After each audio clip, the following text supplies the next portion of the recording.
Ideas in STEM Ed is a production of the Idea Engineering Student Center at UC San Diego, which works to promote community, success, and inclusion at all levels.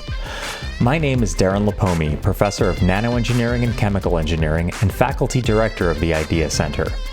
The purpose of this podcast is to provide a forum for the discussion of innovative and inclusive approaches to teaching and mentoring, and to support the personal and academic flourishing and success of students in science and engineering. To learn more about the Idea Center, visit jacobschool.ucsd.edu/idea. So I'm talking about something that is very close to my heart, and that is undergraduate research. And I've given talks to undergraduates before about how to find an undergraduate research position, but this is really intended for those of us, myself included, who find themselves mentoring undergraduate researchers. And my own history with mentoring undergraduate researchers goes back to when I was an undergraduate researcher at Boston University, when I got to see some of the right and wrong ways to mentor myself and my lab mates who were also undergraduates with me. So I was in a chemistry lab at Boston University. I had a minor in physics, and I did organic synthesis. I have one slide on what my project was in the deck. I mentored one undergraduate in grad school, which was not very many, but as a postdoc, I mentored two, and they were really important to my development of my projects. I think they got a lot out of it too. They ended up doing well and going on to graduate school and got good jobs. And at UCSD, there have been about 60 undergraduates who have been members of my group. About half of my papers as a PI have undergraduates as authors. And we've had several awardees of the NSF Graduate Research Fellowship Program and other fellowships. And at least half went on to grad school at top programs. So current count is like, it's a lot. I think we had 3 students, even in just 1 year, go to Stanford in the material science department last year. So we have some structure, such as it is, for doing this, and I hope that something I say is valuable to you. So this was my undergraduate project. It seems like it's ancient history now, and now 18 years later, it probably is. This work could now be drafted into the military or vote, but not drink yet. Okay, so these are Basiliskamides A and B. These are natural products that had antifungal properties versus Candida and Aspergillus, and there was no way to make these materials. So my project was to build these materials from the ground up using simple chemicals that you buy from the Sigma Aldrich catalog. And the cool thing about these compounds is that they had much more potent activity versus Candida and Aspergillus. So Aspergillus is one of the diseases. Aspergillosis is one of the diseases that ends up being fatal to HIV/AIDS patients once they no longer have the immune system to fight these infections. But the current treatment for aspergillosis is something called amphotericin B, and it's highly cytotoxic. It's really like a beast of a drug, and you never want to give it to a person unless you absolutely have to. But the nice thing about Basiliskamides A and B is that they had good, a much lower cytotoxicity profile.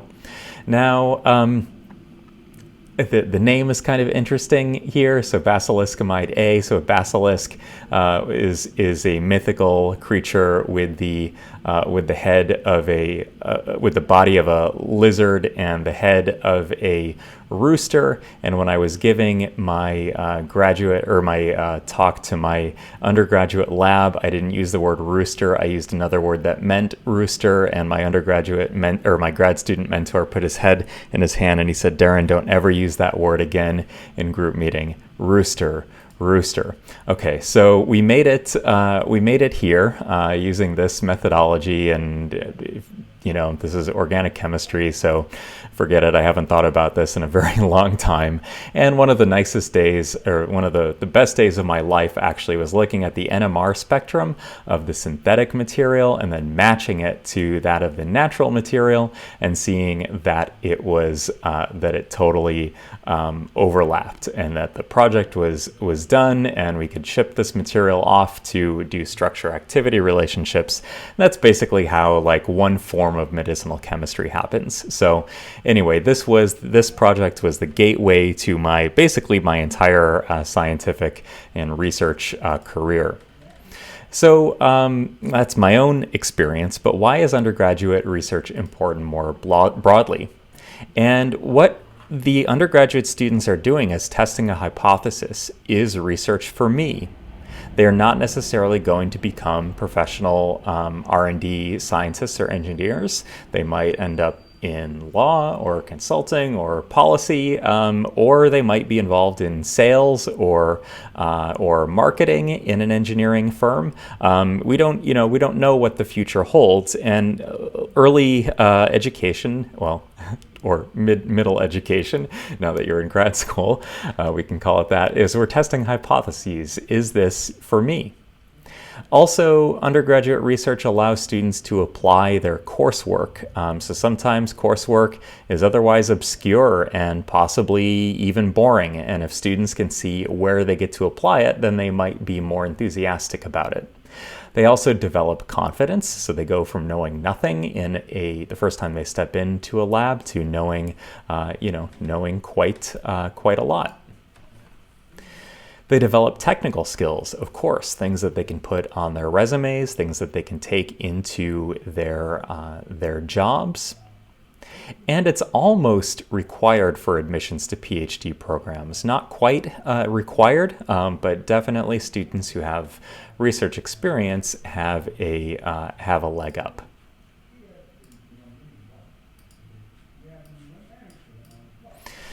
And importantly, from a standpoint of broadening access to research and education, research in study after study has shown to lead to increased retention and graduation rates of first-gen students in STEM. So it's a really great way to show students what it is they're studying, right? Because class is all theoretical, and in order to see what the big picture is, they really need to engage in it in a hands-on way.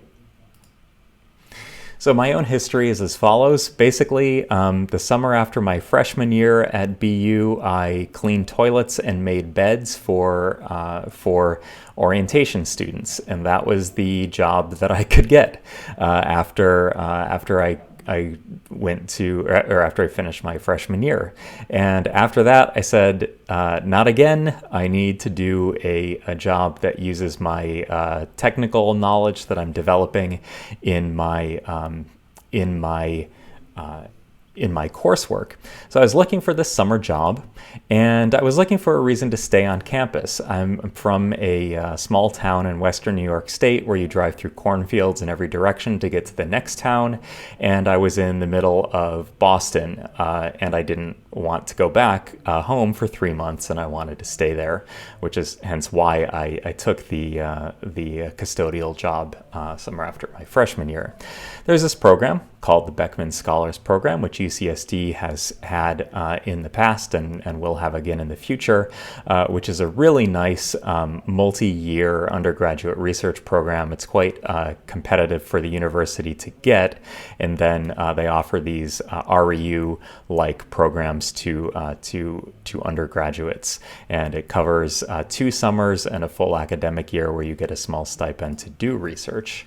And I had to select from a list of 10 approved PIs in chemistry, biology, and biomedical engineering. My preferred PI was not on the list, and I almost blew it by arguing with the program director at BU about I wanted to work for so and so instead of whoever. But then I quickly relented, and I ended up selecting one of the approved faculty. And when this faculty member, who has since become a very close supporter and friend over the last 19 years of being in this research business. On my first tour of the lab, it was really overwhelming. It was like overload, going into a synthetic chemistry lab for the first time, where you see all this glassware, these distillation apparatuses, the NMR spectrometers, the IR instruments, and UV vis, and all these columns, these separation columns. That's what I remember is seeing. Everyone had their own fume hood, and they had 3 columns running all at the same time with funny colored and smelling liquids coming out of them, although they were in the fume hood, so it couldn't have been that smelly. And it was overwhelming. All I had was undergraduate organic chemistry lab, and I really didn't know what I was looking at, and I was pretty scared. And I green in a lab environment. And that is going to be the theme of the rest of this talk, is the curse of knowledge, where we have a very poor theory of mind, myself included, and I still run into trouble every time I engage in any kind of mentoring task whatsoever.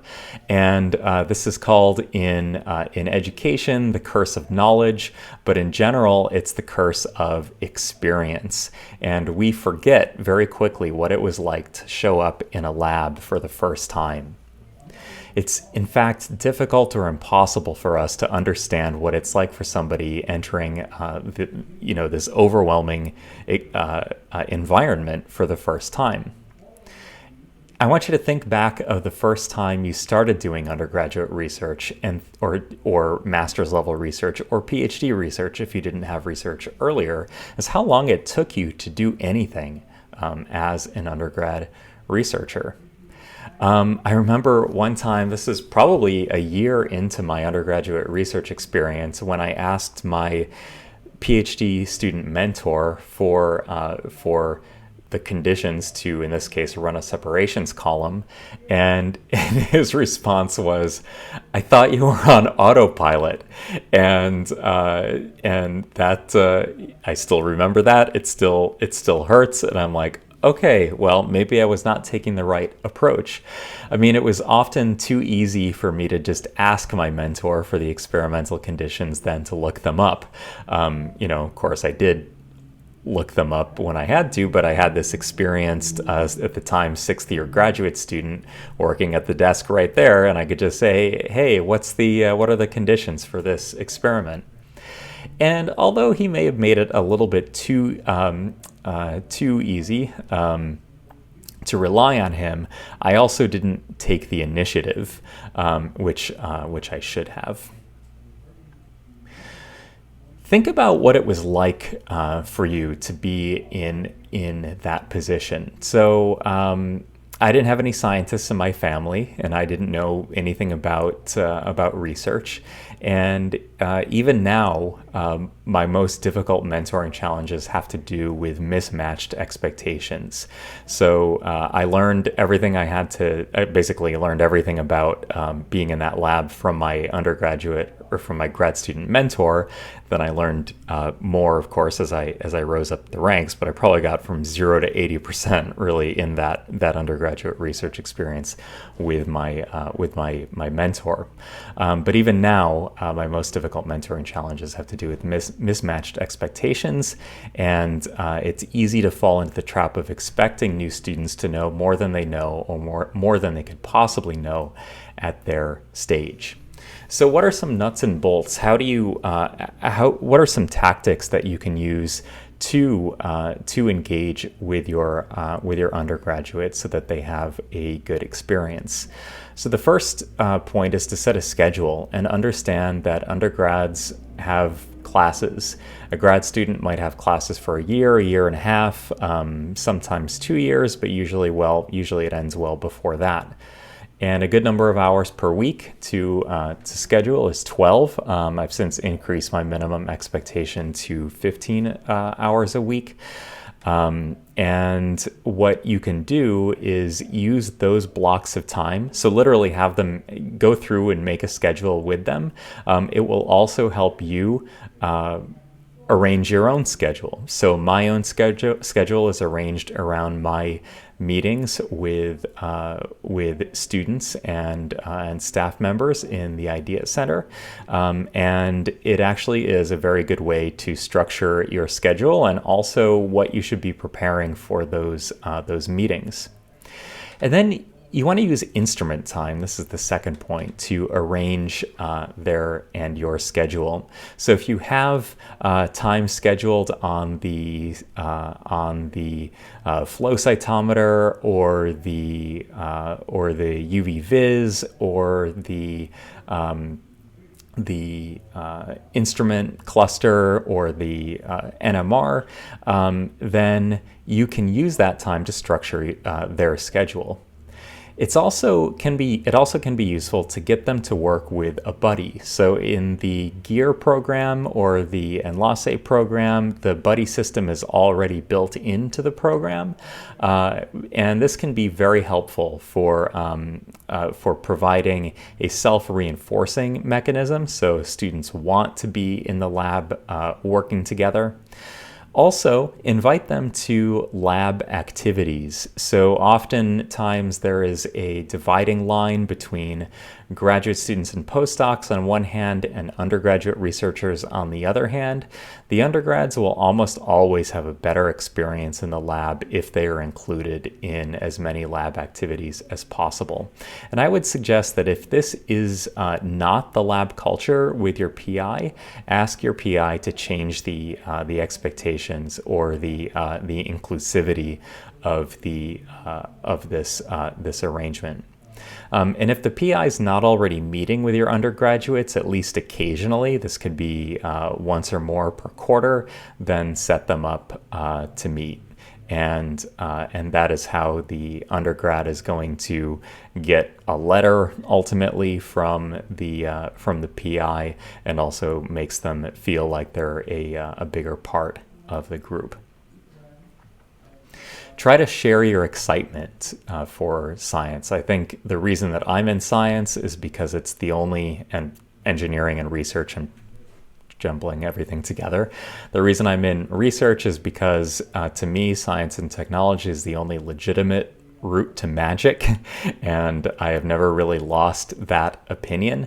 And what I try to do is share my excitement for the field and for our work. What was your motivation? Try to remember what your motivation was and share that with your undergraduate mentees. This is also useful to postdocs mentoring first-year graduate students, and it's also useful for PIs mentoring postdocs and graduate students and undergraduate students. So really think about what were your motivations, communicate with them what their motivations are, and in that way you can kind of craft a mutual value system for your project that you are doing together. Because it's a lot of time, 12 to 15 hours a week for an undergraduate research project. It can be a long time. So what makes a good undergrad project? What makes a bad undergraduate project is glassware washing and rote tasks that are just something that the mentor wants to pawn off on the mentee, and that I think everyone would agree doesn't really work well for the undergraduate and will not work well for the mentor after not very long. However, there is some aspects of a rote type project or a piece of a project that involves rote characteristics, at least at first. And we call this type of work turning a crank. So the reason, even though turning a crank might have negative connotations, it is actually quite useful at the beginning of an undergraduate research career. They don't have to do this for very long, but the most important thing at the beginning is for the undergraduate to develop confidence and mastery over at least a small portion of the project. That's really important. And they will tell you when they get bored of turning the crank. And if they don't, you should ask them, or get an idea of whether or not they're ready to move on. So they need a clean, not open-ended task. So what is an open-ended task? You ask a first-year undergraduate first-time undergraduate researcher as soon as they open the door. So I've been thinking about this. Can you look up 10 papers and come up with a hypothesis and an experimental design and we'll figure it out? No, that's not going to work. They just don't have the experience and the frame of reference yet. What we need is a clean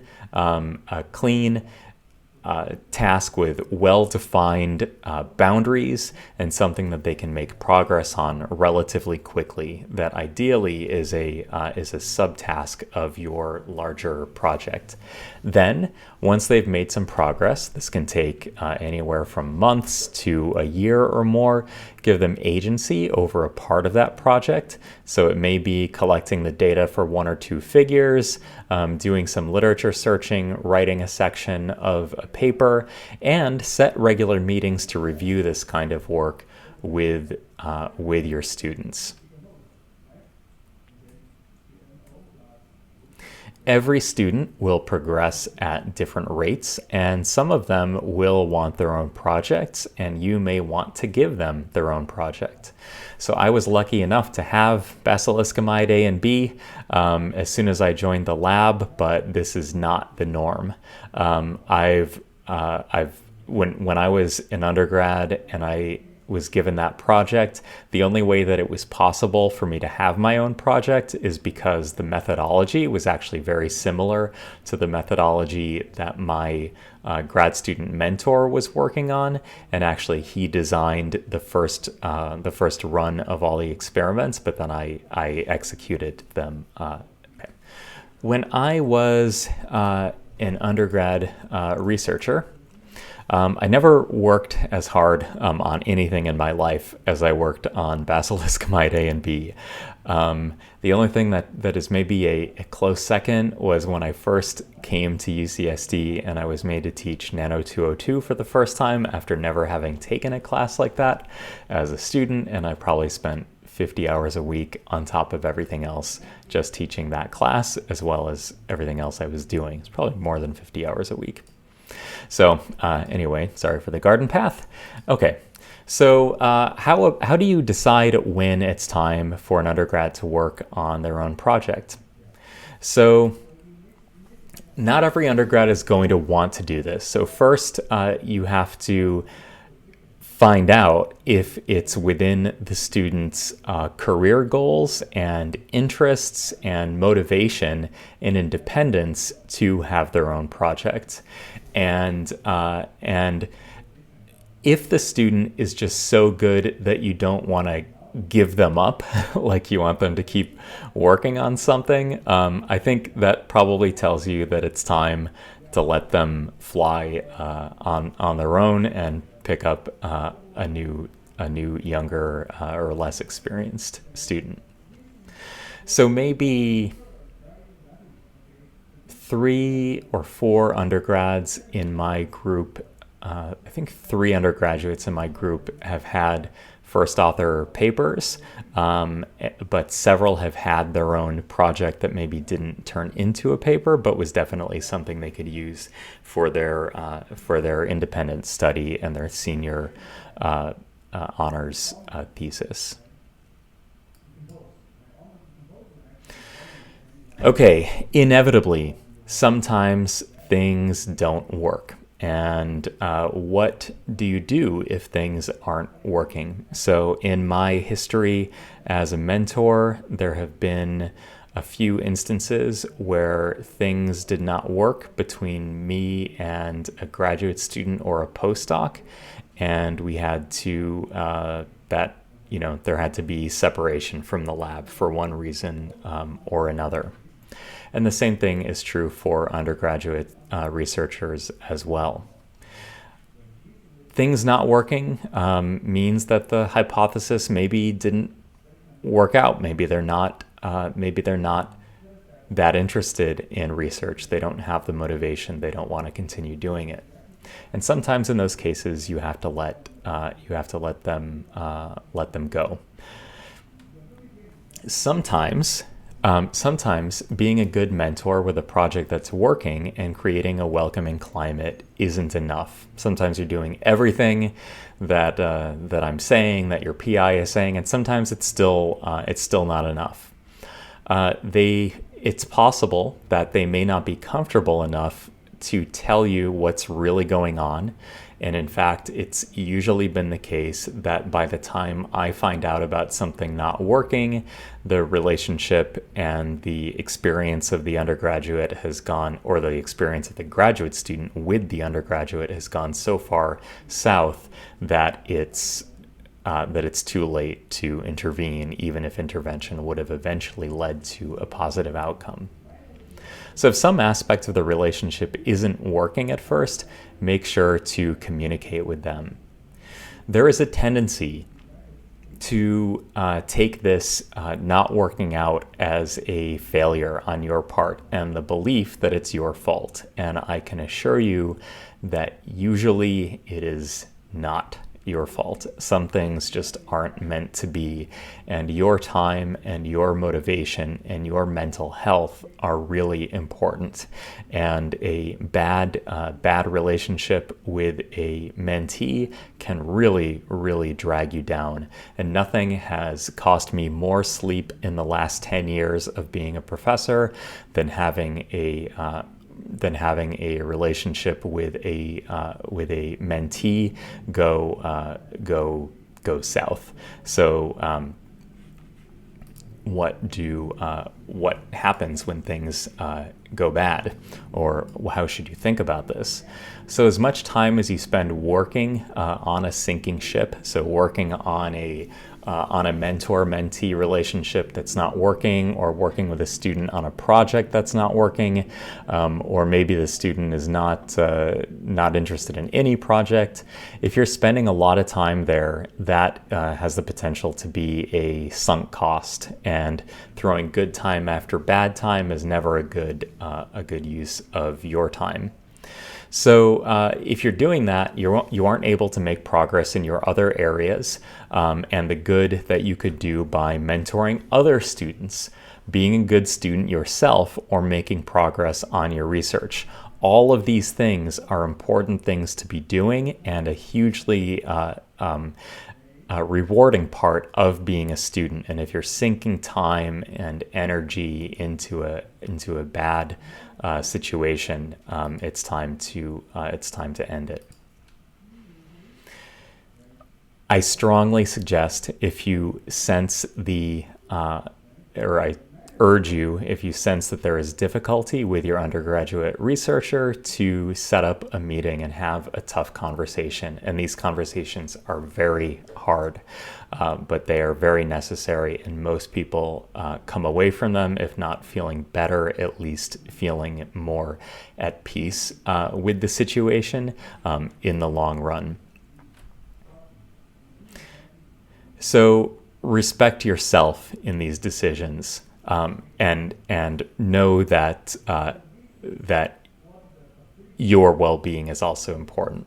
Sometimes it goes beyond just lack of motivation. Sometimes you find really borderline nefarious acts like dishonesty, or careless acts like dishonesty, behaving in an unsafe manner, which in some labs can have really significant consequences, and showing a lack of professional or emotional boundaries.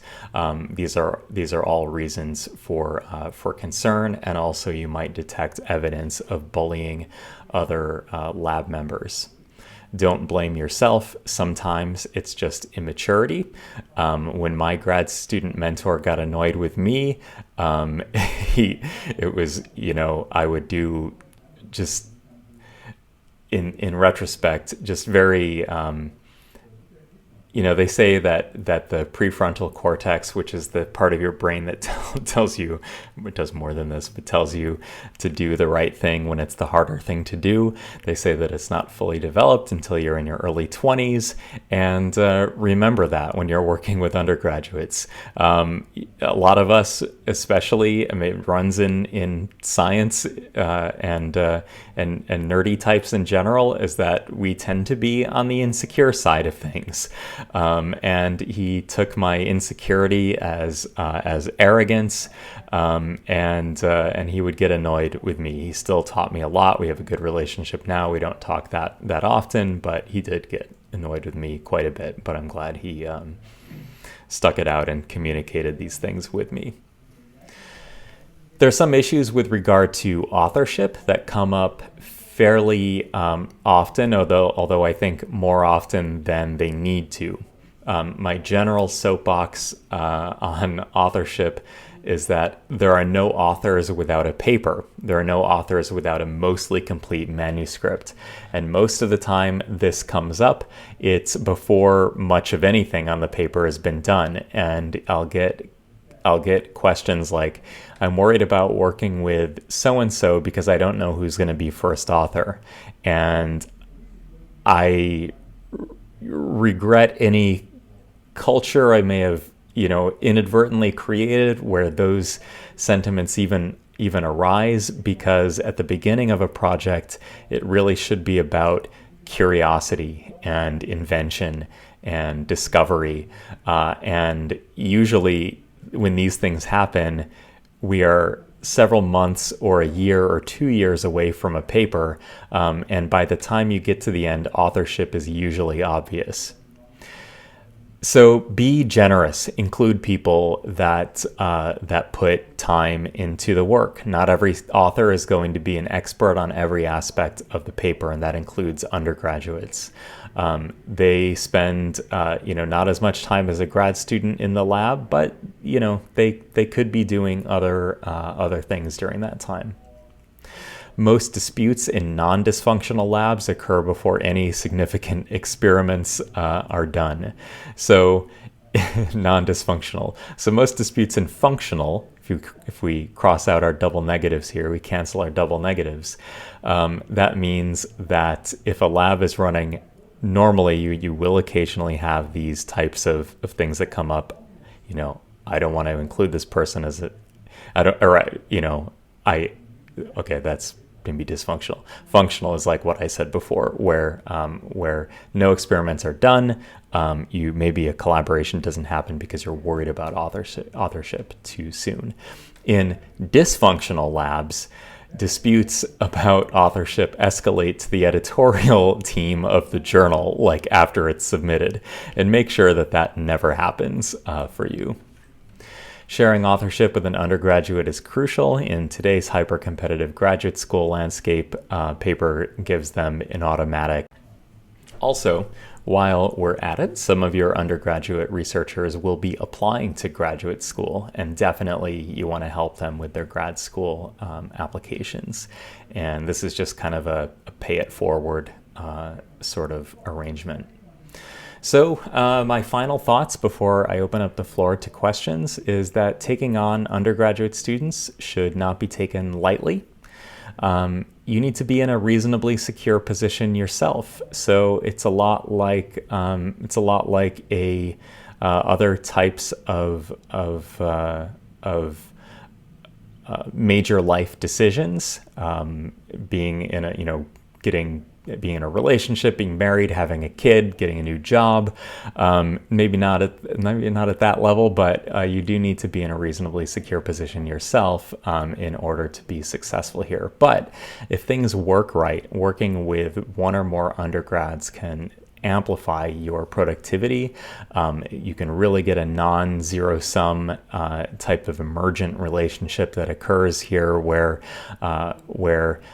some of the rote stuff that you do not want to be doing can be done by an early career undergraduate, but then they can start to contribute intellectually too. You start learning from them, and you start teaching each other, and that's really the best part of this job. And no matter how long you're in academia, whether you're taking a job after your PhD, this is really the most rewarding part of the job, is sharing in the success of our mentors and mentees. So with that, I would like to wish you all good luck in your mentoring endeavors, and I would welcome any questions at all. Okay, so thank you, Maya, in the chat. So in the transition from training an undergraduate to giving them their own project, what are some good ways to test the waters on their ability to be independent? That is an excellent question. So so it shouldn't be you shouldn't be throwing them in the hot water. You can kind of gradually turn up the temperature. So there's a big continuum between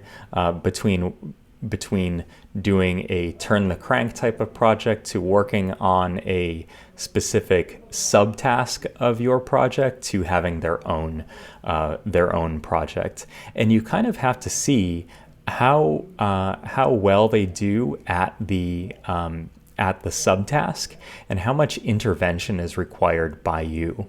It may be helpful to design a rubric that you write that you may or may not share with the undergraduate student as to how many hours of unsupervised work. There should still be supervision, as in somebody in the lab, even at this later stage in an undergraduate's education. But in terms of how much time do you not need to look over their shoulder, not need to examine every result that they produce. And if you go by a few weeks where they're having their individual meetings with you, they're presenting good, high quality data, they know how to interpret it, and you're going from telling them everything to do to smiling and nodding and learning, that is a good indication of when it's time. Yep, sure thing. Other questions?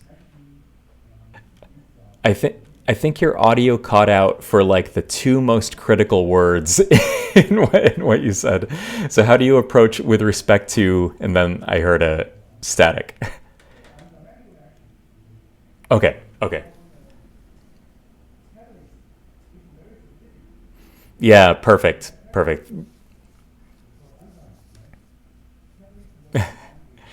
Yeah, so there was a time when I met much more frequently with my undergraduate researchers. Now it's about they come to subgroup meetings, and those occur 3 times per quarter, and then there's 1 day per quarter where I meet with just them. But all of this goes for meetings with my graduate students and postdocs too, but I expect a kind of a less, quantity from an undergraduate, and that is to show me the slides of their worked up data. So this is 3 to 5 slides, which is almost like a mini presentation. They don't have to rehearse it in the mirror or anything like that, but because I interrupt a lot as we go, and if a student is working on their own project, we have an outline that is due every 4 weeks, and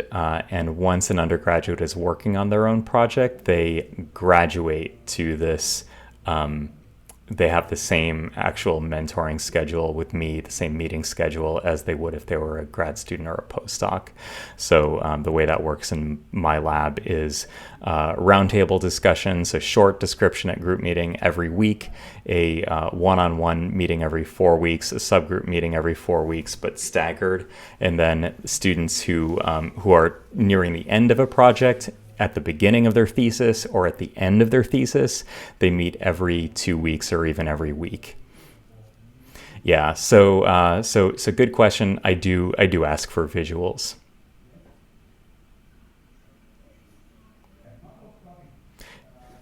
Yeah, I agree. I've had so the question overall relates to like timeline of undergraduates as they apply to the lab. There can be a too early and there can be a too late. The applications that I essentially the applications from seniors that I look at are those who may be doing the BSMS program, or those who may be who may have a particular skill that fits right into what the lab is doing. And in that case, it's a matter of like protecting my grad students and postdocs' time, because it's really a bummer if a student joins the lab in January of their final undergraduate year and you train them up and then they graduate and they're gone. And that is a huge training cost that it imposes. So I feel bad for these students who don't have a research experience yet, but I really do hope that they have spent those previous summers or years working in at an internship or doing some kind of technical work over the summer, so that it's not like totally dependent on me to provide that line on their CV. As it relates to can it be too early? It absolutely can be too early. Some of the best students I've ever have been freshmen, but also freshmen or first year students are those that tend to drop out at the highest rate. It's pretty unlikely to have that I have a so-so undergraduate student be here for all 4 or 5 years. They're usually awesome, or there's attrition. And the reason for that is simply because there hasn't been enough time to observe them before offering them a position. And sometimes they're just so spectacular in a class or in a say an idea center meeting where I meet with students, or maybe freshman convocation. Actually, one time at freshman convocation, I was our department rep, and I had a meeting with a student that lasted 2 hours, completely extemporaneously, unplanned, and we were the last one sitting on Remac Field talking about research, and that person got a position, did awesome, and is now a grad student at a top place. So. Yeah, Moses, your question is very very appropriate. There is a too late. There's also a too early. Yeah. So the I'm sorry. Can you repeat that? Oh, quarter. Yes. Okay. Yeah. Okay, so the best time for a student to start, it depends. I've had things work out well in all ways. I think the summer is a great time to start because the student can get trained up in a few weeks when it normally would have taken them, at 35 or 40 hours a week, when it would have taken them maybe all quarter to achieve that amount of time. And then in the fall, they can hit the ground running and they're not distracted by classes. But I've also had students start. So the caution about having a student start in the summer is that if they don't have external funding, this is really a consideration of the PI as opposed to the grad student. But if they don't have external funding from an REU or equivalent, then it's very hard for the PI to justify the expense of a 10-week paid research experience, because eventually it's going to cost like $5K in cash thereabouts, plus overhead and materials. So you're talking like an $8,000 investment on the part of the lab to pay for an undergraduate researcher over the summer.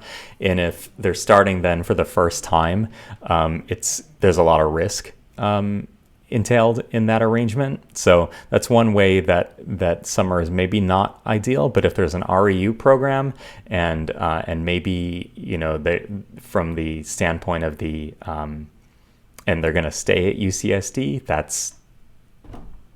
that's great, right? Say it's the summer after their freshman or sophomore year. That's great. Or the summer, actually, too, for transfer students, the summer before they start, summer after they transferred, if they get in touch with you, or the summer after their first full year as a transfer student.